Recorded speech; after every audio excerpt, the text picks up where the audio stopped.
Hi guys, magandang araw po sa inyong lahat. Ito na naman po ang inyong lingkod, si DIY KKB Informative.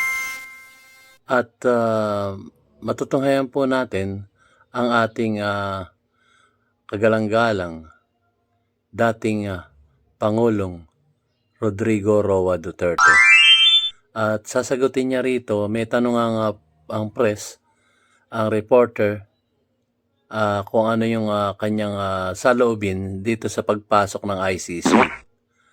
At ang pangalawang tanong ay yung tungkol sa di umano destabilization plot laban sa nakapong Pangulo dito sa bansang Pilipinas. So, tunghayan po natin guys kung ano ang kanyang masasabi patungkol dito sa isyong ito.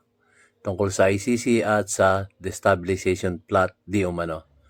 So, bago po tayo magpatuloy guys, ako'y magpapasalamat muna sa aking mga viewers at lalong-lalo na sa aking mga subscriber na patuloy na nakikinig at sumusuporta sa ating YouTube channel, DIY KKB Informative. Maraming salamat po. So, simulan na po natin ang sagot ng ating kagalang-galang dating Pangulong Rodrigo Roa Duterte sa Davao City. Eto na po.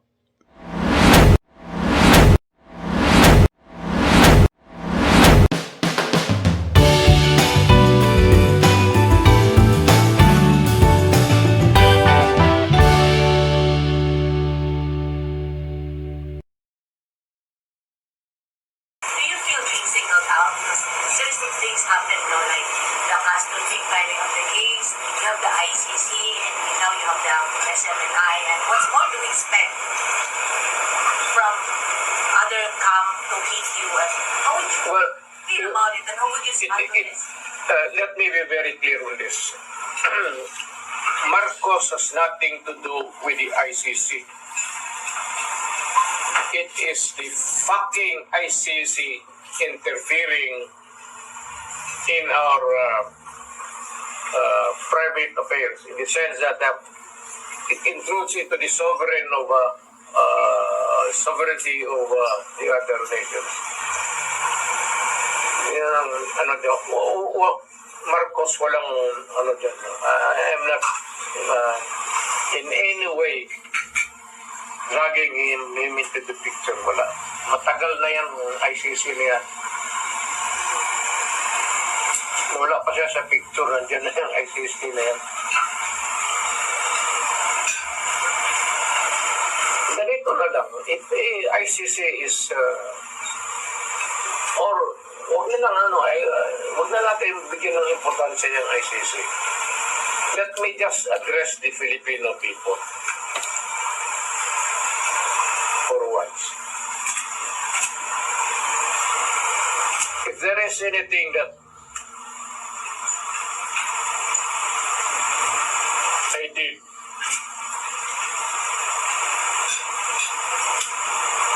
it was because I did it for my country. Ganyan lang ako. Ginawa ko para sa mga anak ninyo.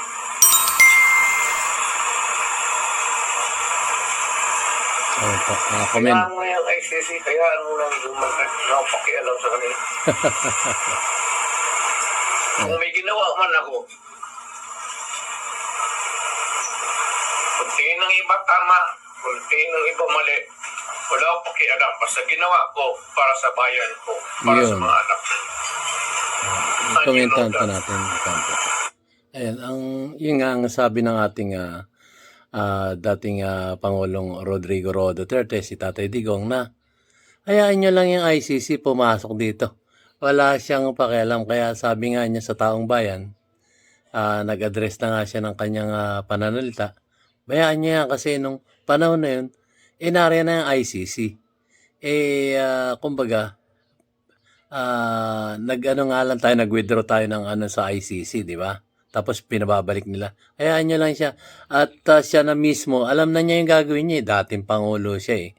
Alam na niya yung gagawin niya. Matalino tong ating dating Pangulong Rodrigo Roa Duterte. Alam niya ang gagawin niya. So, wag na raw natin isipin kung ano may pasasakitin lang daw natin ang ulo natin. Kayang-kaya naman niyang sagutin ang lahat ng mga, kung sakaling mapapasok yung ICC, kayang-kaya niyang sagutin yung mga nakarating, kung makarating dito, kung mga tanong nila, kayang-kaya niyang sagutin. Yun ang sinasabi niya rito. Nagkakabulol-bulol tuloy ako, Mr. President. Sige po, ituloy natin.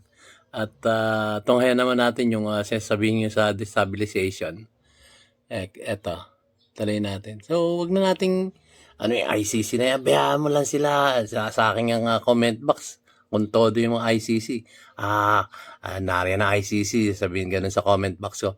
Nariyan na, makukulong ka na, wala ka na magagawa, ganun. Wala ka na magagawa, Duterte, ganun sinasabi nila. Mga para na nanakot alam na ng ating dating Pangulong Rodrigo Roa Duterte gagawin niya ron. Simple-simple yan. Kaya wag na raw natin pasakitin ang ulo natin doon. So kung mayroong mga komentong ganun, disregard. Alam na niya ang gagawin niya. So ituloy po natin, guys. Pumunta ni Lolo. Ano ba yan? Asa na? Play! Ayaw mag-play, guys. I've been mouthing it on several occasions in the past.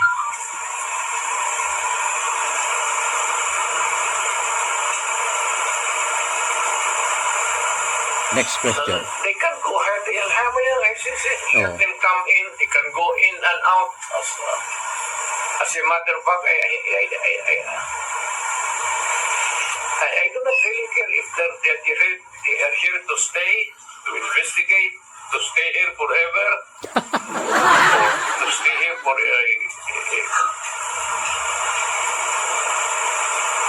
sightseeing. I'm too old to worry about this thing. Retired na ako. Tingnan ko lang kung anong what they can come up with, then sagutin ko sila. Yan. Mayor, apparently Manila is napapatanong kung are you holding secret meetings here with politicians, with PNP, AFP? Sabi nga nandito na daw sa Davao nag-meeting ka na. Yun ang worry ng Manila. Alam mo, since the last time that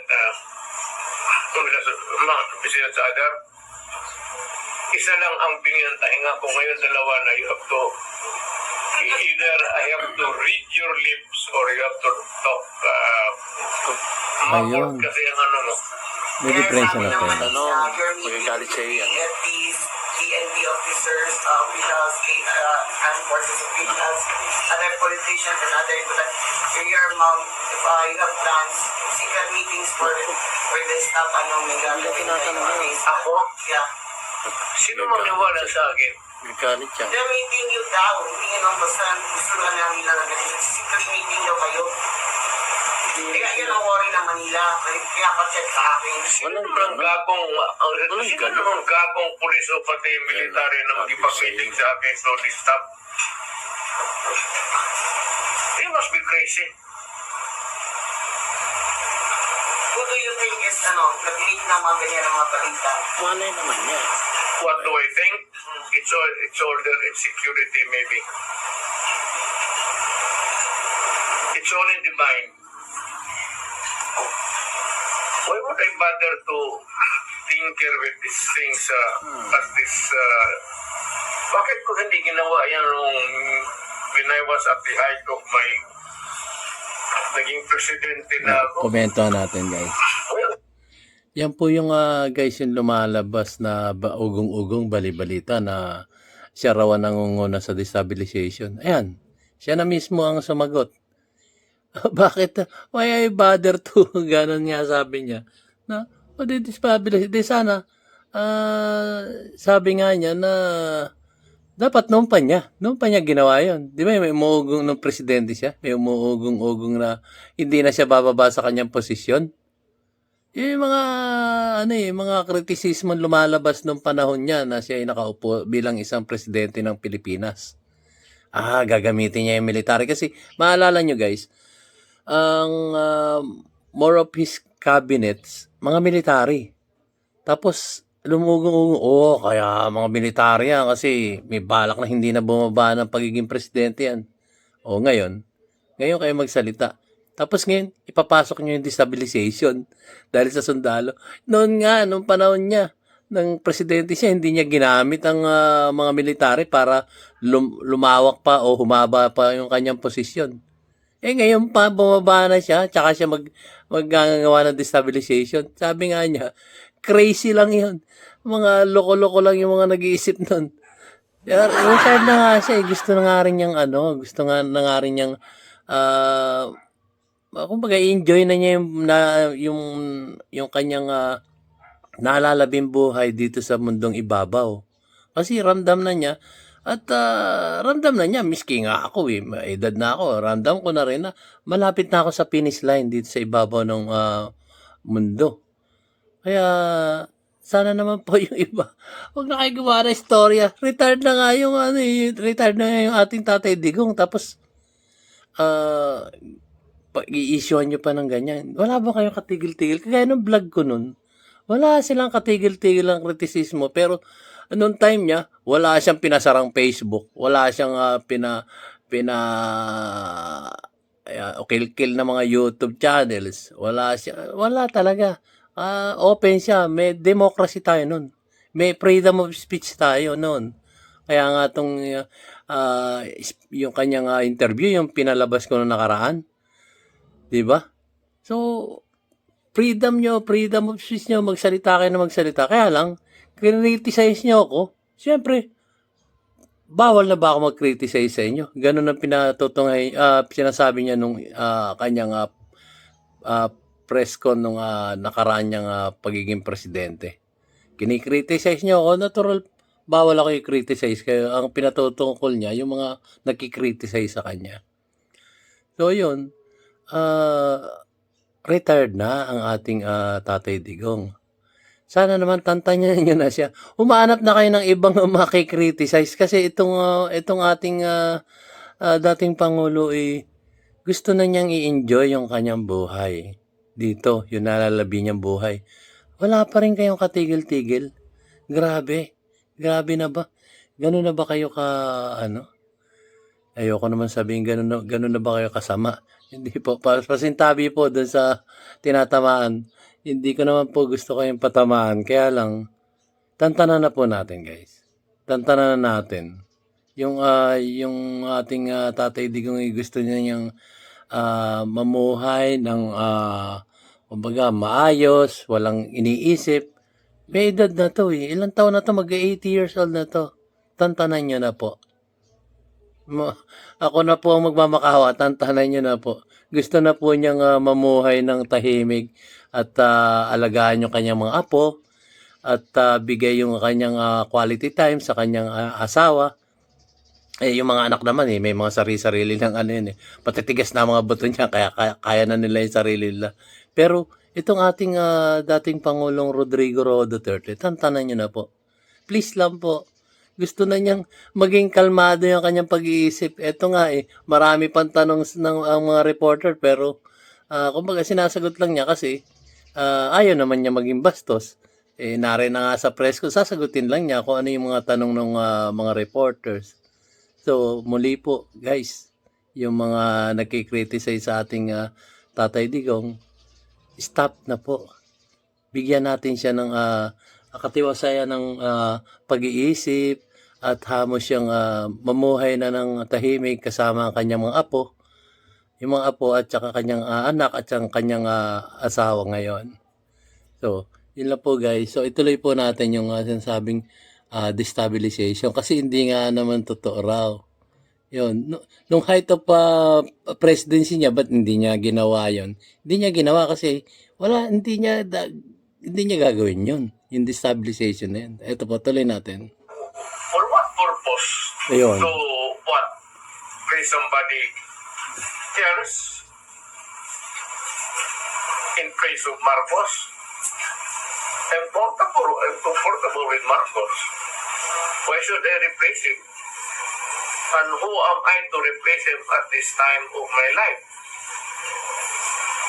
Hindi ko ginawa nung at the height of my power. Yeah.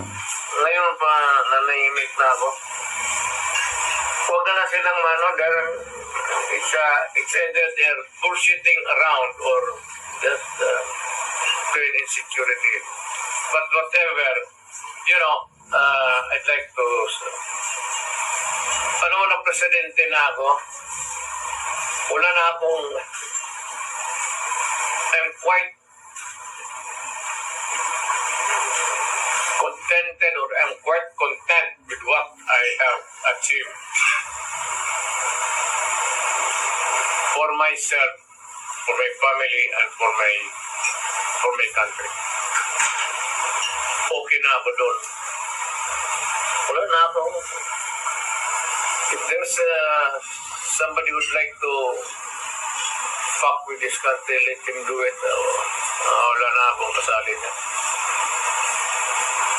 How will you address people that are saying that you are behind the destabilization plot because you wanted to bring the position of the vice president? Because they say you are not contented with the current government and you're telling us that you're fine with Mr. Marcos. talaga yun. But in the first place, what would be my objective or purpose after Kaya it? nga. They're saying that you're repositioning the president, the vice president. That's why you are plotting the coup. Is it true? Is it cruel for you to hear that? Silly question. There are a lot of stupid people around us, no?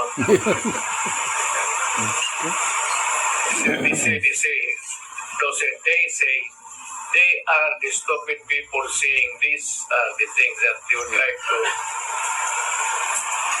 Silly question. Dumaan ako pagka-presidente, I have had my days of fun and glory. Hindi ko na kailangan balikan yun. Pumasok ako sa presidency na kilala ninyo ako. Lumabas ako sa presidency, kilala ninyo ako. Ano ba yung nagtanong? I went to Manila to become the president, to rule over this land, living that old house there in Doña Luisa. I finished my term. Bumalik ako sa Doña Luisa.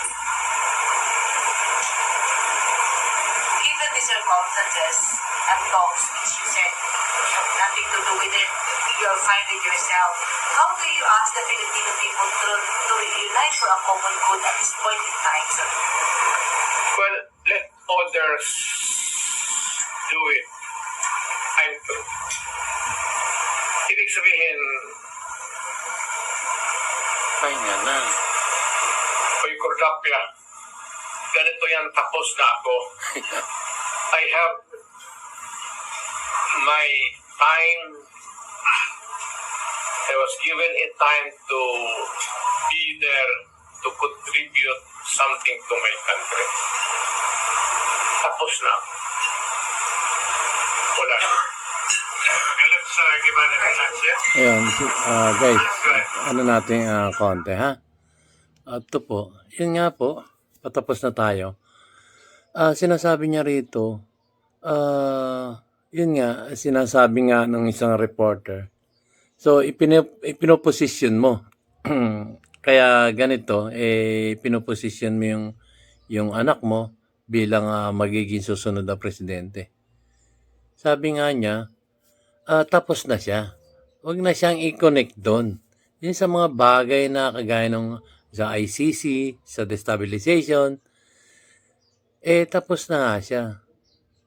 Gusto niya niyang mabuhay ng matiwasay kasama ng kanyang mga apo, ang kanyang asawa at anak na si Kitty. Diba? Kumbaga, gusto niya i-enjoy ang may isang pamilya. Ninakaw na nga natin yung 6 na taon niya bilang isang presidente. Halos hindi nga niya, lumaki na nga yung kanyang anak na hindi man lang niya na subaybayan ang unti-unting paglaki ng kanyang bunsong anak. Diba? ninakaw na nga natin yung 6 na taon. Tapos, i-criticize nyo pa na ganito. Ang sinasabi niya rito, kung meron mga ganyang mga bali-balita, kayo na yung tayo na raw ang kumilos. Hindi na siya. Kasi naibigay na niya yung kanya eh. Naibigay na niya yung kanyang partisipasyon para sa inang bansang Pilipinas. Ginawa na niya ang lahat ng kanyang makakaya, lahat ng kanyang magagawa sa panahon ng panunungkulan niya bilang isang presidente ng Pilipinas. Yun po ang pinatutukoy niya dito. Kaya kung mapapansin nyo, hindi lang niya mabanggit na tantanan nyo na ako. Tigilan nyo na ako, retired na ako. Hindi lang siya makapag gano'n na gano'n. Kung siya nung dati, baka magmura pa yun eh. Tantanan niya na ako, gano'n mga gano'n. Kaya tantanan na natin yung mga nagkikriticize. Tapos na siya. Kumbaga gusto niya niyang magpahinga dyan sa politika. Nyo na yung mga susunod na henerasyon. Like for example, bakit natin hindi i-push itong ating vice presidente? Alam naman natin malakas siya. Dangan nga lamang merong sumisibol na kanyang katunggali itong si ating senador. Ano ba pangalan ng senador? Nakalimutan ko tuloy. Si Senador Rapi Tulfo. Nakita nyo naman sa survey, guys. Neck to neck ang kanilang lamangan sa isa't isa. So, at the end time po, pwedeng mangyari, mag-usap na lang yung dalawa si VP Sara Duterte at si Senator Rapi Tulfo. Kasi kung magsasabay sila, hindi sila magbibigayan. May posibilidad na pareho sila malalaglag at yung kagaya nangyari dito sa Panguluhan na nakaraan, di ba? Ang umuugong-ugong na balita, wag lang dilaw. Kahit na sino, wag lang dilaw. So, ano nangyari? Nanalo ang itong ating sitting president ngayon si Bongbong Marcos. Ang katunggali niya noon si Madam Leni Robredo na siyang nanalo pagka vice presidente nung kalaban to si Bongbong Marcos. Di po ba? Yung pong history niya. Kaya kampante no si Leni Robredo noon nung time ng presidency. Medyo hindi natin alam kung ano pangyayari niya. Pumoprotesta nga itong nung vice presidente nung manalo siya, protesta dito, protesta doon. So hanggang siya naging presidente siya. Ayun. Kaya guys, tantanan na po natin. So hanggang dito na lamang po guys. Alam ko naman, naintindihan nyo na yung pinararating ng ating kagalang-galang butihing dating Presidente Rodrigo Roa Duterte sa ating mamamayang Pilipino dito sa ating bansang Pilipinas. So, thank you po at ako po yung nagpapasalamat muli sa aking mga viewers at lalong-lalo na sa aking mga subscriber na patuloy na sumusuporta sa ating YouTube channel DIY-KKB Informative. At sabi ko nga, iibahin ko na yung aking huling pananalita sa inyo na tayo po ay may simula at may wakas dito sa ibabaw ng lupa. Kaya't gumawa na po tayo ng mabuti sa ating kapwa. Dahil ang ating patutunguhan ay ang simula at ang wakas. Yun lang po, doon lang po mamimili yan. So, maraming salamat po. See you on my next vlog guys. May simula at may wakas.